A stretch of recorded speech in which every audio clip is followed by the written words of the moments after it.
Okay guys, we are back. We are about to mount the heads down. See, they're completely prepared. All new valves. Just want to point out a couple things here.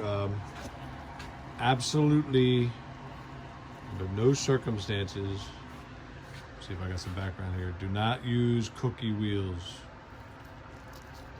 on these heads or the block. Even if they're the blue kind that say they're for aluminum, it still is going to do more harm than it does good.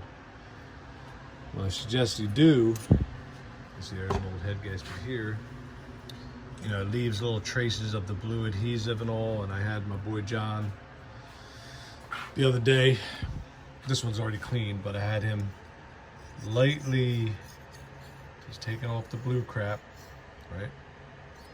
And then, remember, this is geared towards some of you guys that have never done this. A little bit of light manipulation with a Scotch-Brite pad like that, just lightly. Don't need to go crazy, because what I don't want you chasing after here is, like, remember, this engine did not have a blown head gasket. You know, if it had a blown head gasket, then that's a whole different story, right? Then we'd be checking it for, we'd be putting a straight edge diagonally and an X pattern on the block and on the head. We'd be checking for warpage and all those things. In this case, there was no problem with the head gaskets whatsoever. So we're gonna go on the assumption that the surfaces are dead flat. So you don't want to do things that are counterproductive to the surface that's already flat.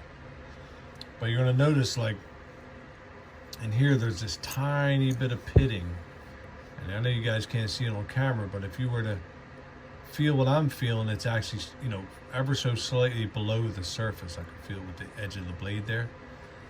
So what you don't want to find yourself doing is, you know, hey, I want to take a cookie wheel and, you know, make all that dark stuff disappear because I don't like the looks of it. Well, don't even do that.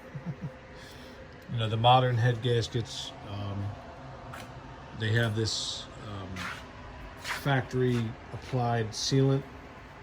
That's what all that blue stuff is, and that's what that's for. It's going to take care of any slight irregularities.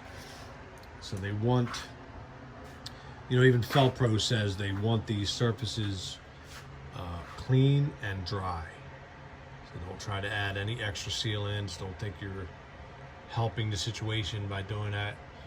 Just make sure, as you saw in the previous video, that all the bolt holes are completely clean. You probably won't be able to see down there. Hang on. See if, try a little flashlight, maybe it won't be too blinding. Do not go by some of the old books that are going to tell you, you know, let's see if we can see one. There you go, see that? See that bolt hole? It's completely clean and completely dry. Okay. And some of your old books are going to tell you, you know, run a tap in every one of the holes. That they're talking about an old rusty cast iron block. They're not talking about an aluminum block. So do not run a tap in them. You know, you need every bit of the strength of them threads. You don't need to accidentally take a little bit of threads out, because as tight as these things are going to be, you know, going to be attempted to be tightened. So we're going to put the gaskets on, put the heads on. I'm going to show you, let's see here if this will come up. I luckily found this great information here. Hang on. Hopefully it comes up in the video. There is your torque sequence.